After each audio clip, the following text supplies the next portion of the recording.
자, 안녕하세요, 사장님. 네, 안녕하세요.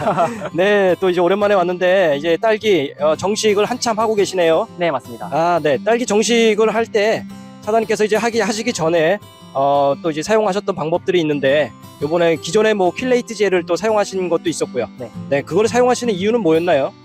일단 배지 재배 이제 좋은 점도 있고 나쁜 점도 있지만 단점이라고 하나 꼽을 수 있는 게 배지 속에 이제 염류가 집적되는 문제, 그런 부분들이 있어가지고 그렇게 염류 집적이 되게 되면 작물의 생육 상태나 뿌리 상태가 안 좋아지는 그런 부분들이 있어가지고 킬레이트 젤을 한 달에 한 번 주기적으로 관주를 해주면 그런 부분이 어느 정도 해소되는 그런 부분들이 있습니다. 아, 그럼 킬레이트 젤을 사용 시기하고 사용 양은 어느 정도를 하셨나요? 일반적으로 제품들 같은 경우는 한 동, 이제 6줄 기준 한 동으로 했을 때 한 병에 한 동 이렇게 사용하시면 되고, 횟수 같은 경우는 본인 배지 상황에 따라서 가감을 하셔야 되는데, 일반적으로 한 달에 한 번 정도는 주기적으로 관주를 해주시는 게 좋고, 혹시나 배지 분권 속에 배지 염류가 높다, 이씨가 높다 싶으면 이제 그럴 때는 뭐 3주 아니면 2주에 한 번씩 관주를 해주는 것도 좋을 것 같습니다. 아, 그러시군요. 올해 같은 경우는 킬레이트 젤을 어떤 걸 사용하실 예정이세요? 올해는 조비에서 나오는 킬레이트 킹이라는 제품을 사용할 예정입니다. 아, 그러시군요. 해마다 그럼 킬레이트 젤은 계속 사용하셨던 거고요? 네, 맞습니다. 네. 해마다 한 달에 한 번 주기적으로 합니다. 네. 지금 우리 사장님 여기 이제 배지로 해서 이렇게 딸기를 재배를 하는데, 요 안에 상토 같은 경우는 몇 년 정도 사용하시는 건가요? 요게 개별 농가마다 조금씩 다를 수는 있겠지만, 뭐 3년에서 5년, 뭐 길게는 10년까지도 쓰시는 분도 계신데, 이제 그거는 농가 이제 사정에 따라서 교체하실 분들은 일찍 교체를 하시고, 계속 사용하실 분들은 계속 사용을 하시는 그런 것 같습니다. 사장님은 보통 몇 년 정도 사용하시는 거죠? 저희는 5년 보고 있습니다. 아, 평균 한 5년 정도 사용하신다? 네네. 네. 그리고 이제 정식을 한 3일 정도에 걸쳐서 계속 하시잖아요. 네. 요번에 총 몇 주를 정식하시는 거예요? 저희 한 동에 7,200주 해서 총 8만 주 정도 정식을 아, 하게 8만 주요? 그러시군요. 그 정식하고 난 다음에 정식 직후부터 또 사용하실 제품이 하나 있죠? 네, 맞습니다. 네, 혹시 그 제품이 어떤 거죠? 저희가 이제 정식하면서부터 쓸 제품은 바이오 119라는 미생물 제품입니다. 아, 바이올리고? 네. 네. 그 작년 같은 경우도 이제 뿌리 밝은제를 사용을 해보셨잖아요. 네, 맞습니다. 네. 뿌리 밝은제를 사용하니까 좀 효과가 어땠던 것 같습니까? 일단 초기 활착 부분에 있어서 훨씬 도움이 됐던 것 같고, 이제 저희가 활착된 정도를 일액 맺히는 것으로 확인을 하는데, 일액 맺히는 게 제 기억에는 재작년에는 한 보름 정도 걸렸던 것 같은데, 작년에는 사용하고 한 7일 정도 됐을 때 일액 맺히는 현상을 지켜볼 수 있었습니다. 그렇게 해서 정식 후에 이제 뿌리 활착이나 뿌리 밝은이 좀 활성화가 되고 정착이 되면 병해충에 대한 어떤 내병성 이런 것도 좀 좋아지거든요. 네. 혹시 그런 부분들 작년에 딸기 농사 할 때의 병해충에 대한 부분들은 좀 어땠던 것 같습니까? 일단 작년에 이제 미생물 제품을 사용했던 것도 그렇고, 이제 그런 것 제품을 사용했을 때 저희가 눈에 보이지 않는 부분들이 조금 있는 것 같습니다. 일반적으로 뭐 농약 같은 경우는 이쪽으로 치다 보니까 눈에 보이는 곳에 맞고 이러지만, 잎건부에 있는 병균 같은 경우는, 특히 시드름병 같은 경우, 그런 것들은 예방이 진짜 최선의 방어책인 것 같습니다. 한번 와버리면 그런 것들은 되돌릴 수 없는 부분이다 보니까, 그런 부분에 내생균을 가지고 있는 미생물 제품을 사용하시면 병 해충 관리에 훨씬 도움이 될 것 같습니다. 오히려 우리 사장님 이제 그런 제품들 킬레이트제, 토양 계량제나 아니면 바이올리고 뭐 뿌리 밝은제 이런 것들을 사용하시면 오히려 뿌리 부분 쪽이 튼실하기 때문에 딸기 농사 하시는 분들이 또 가장 골치 아픈 해충 중에 하나가 뿌리파리 쪽이었는데, 네. 우리 사장님은 제가 해마다 와서 찾아뵙지만 뿌리파리에 대한 그런 걱정, 염려는 좀 거의 없으셨던 것 같아요. 네, 맞습니다. 저도 3년 전쯤에 이제 네마크린이라는 제품을 알게 됐고, 이제 그 제품을 쓰기 편한 게, 이제 일반 원수통에다가 피석해가지고 이제 물 줄 때 한번 넣어주게 되면 요게 뿌리파리 유충들을 찾아가서 이제 죽이는 그런 효과가 있기 때문에, 일반적인 농약 처리하는 것보다 훨씬 간편하고 비용도 적게 들어서, 이제 그 제품을 알고 나서부터는 그걸 사용하면서 조금 편해졌습니다.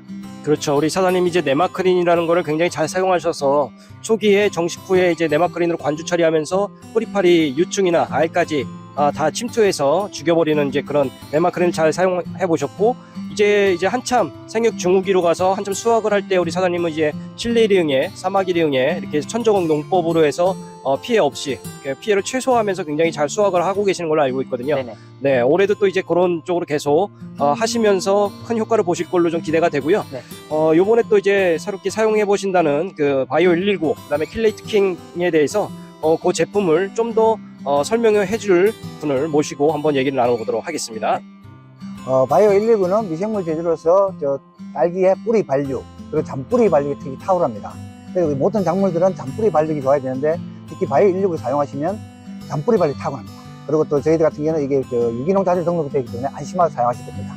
또 킬레이트 킹은 조비 킬레이트 킹 제품에는 DTAPA가 34% 들어있어가지고 토양 염류 해소에 효과가 있고, 그 다음에 유기농 고분자 유기산 PCA가 들어있어가지고 뿌리 발근에 탁월합니다. 이 부분들 조비 제품 같은 경우는 모든 부분에 뿌리라든지 염류직들, 특히 바이오 119 같은 경우는 염류직들도 있지만은 고설 재배하시는 분들은 배지 소득에 우수합니다. 그리고 뿌리 발근이 좋기 때문에 아마 풍년농사를 기원할 것 같습니다. 감사합니다.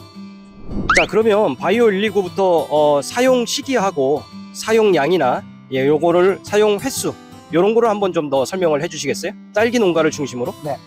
바이오 119 같은 경우는 한 병으로 25말로 약 초기에는 50말로 사용해도 상관없습니다. 그리고 정식 한 열흘 뒤에 주고, 그 다음에 한 보름 뒤에 주고, 수시로 주면 좋은데 돈이 많으니까 한 3번 정도, 작기 중에 한 2번, 3번 정도 사용하면 가능하겠습니다.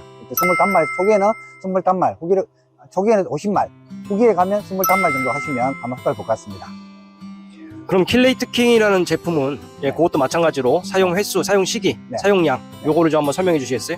킬레이트 킹 같은 경우는 정식 전에 사용하면 좋은데, 고설 재배 같은 경우는 정식 전이 좀 애매한 부분이 있다 보니까 정식 후에 보름 후에 사용하시면 되고, 그 다음에 다시 또 보름 뒤에 한 2번 정도 사용하시면 될 것 같고, 보통 200평 기준으로 한 3병 정도 사용하시면 되겠습니다. 근데 이거 고설 재배 같은 경우는 200평에 한 병 정도 사용하셔도 괜찮습니다. 원래는 이제 그 바이오 119나 킬레이트 킹 이런 거 같은 경우는 토양 쪽에서 연속 재배를 하면서 염류 직적이 생기고 이런 부분에 있어서 그 토양을 개량해주고 약간 중성화 쪽으로 좀 바꿔주면서 킬레이트 킹제가 이제 효과를 좀 주는 거였잖아요. 근데 지금처럼 이제 배지로 재배하는 딸기 농가에서도 사용을 이제 해보는 거고요. 우리 사장님 같은 경우는 아까 말씀해주신 대로 해마다 계속 그거를 사용을 하고 계셨고, 요번에 킬레이트 킹이라는 제품을 사용해 보시는 거거든요. 이런 배지로 상토 배지로 해서 재배하는 딸기 농가에 킬레이트 킹이 사용했을 때 그런 효과가 가장 기대되는 효과는 어떤 게 있을까요? 킬레이트 킹 같은 제품 같은 경우는 제일 문제가 뭐냐면 딸기 하우스 같은 경우는 토양 같은 경우는 염류직적이 물을 주든지 하면 조금 완화가 될 수 있는데, 이 고설 재배하시는 분들은 배지가 한정이 되다 보니까 어찌 보면 염류직적 피해를 더 많이 받을 수 있습니다. 그리고 킬레이트 킹을 사용하시면 배지 부분은 또 이게 면적이 적기 때문에 소독 효과가 가장 클 수가 있습니다. 그렇기 때문에 토양보다는 어찌 보면 배지 소독하는 데는 이게 킬레이트 킹이 더 효과가 있을 수도 있습니다. 자, 사장님, 그럼 이제 정식은 내일까지 하시나요? 네, 맞습니다. 내일까지 하고 또 저쪽 넘어가서 또 3일 동안. 그렇군요. 요번에 지금 사용해 보시는 게 아까 말씀드린 대로 바이오 119하고 킬레이트 킹인데 총 12동을 지금 하시는 거죠? 네, 재배는. 맞습니다. 네. 근데 그 중에 6동 정도만 이제 사장님 걸로 재배하고 있는 6동에만 사용해 보고, 그다음에 어머니 거 6동은 이제 다른 제품 기존에 쓰시던 거 아니면 바이오 119 같은 경우는 뭐 다른 제품으로 이제 사용하실 거잖아요. 네. 한번 나중 돼서 제가 한 12월 정도 그때쯤 찾아뵙고 약간 차이가 좀 있는지 그런 걸 좀 한번 확인을 해보면 재미있을 것 같습니다. 혹시나 이제 여기 효과가 너무 좋으면 또 어머니 하우스도 제가 또 넣을 수도 있습니다. 그때는 미리 말씀을 드리겠습니다. 그 중간에 생육 상태나 이런 걸 보면서 좀 차이가 좀 생겼고 효과가 괜찮다라고 하면 언제든 연락 주시면 또 이제 멀긴 해도 달려오도록 하겠습니다. 네, 감사합니다. 올해 또 이제 작기 시작됐으니까 굉장히 바쁘실 텐데 또 시간 내주셔서 감사하고 올해도 이제 딸기 대풍 이루실 거를 믿어 의심치 않습니다. 수고하시고요. 네, 감사합니다. 네.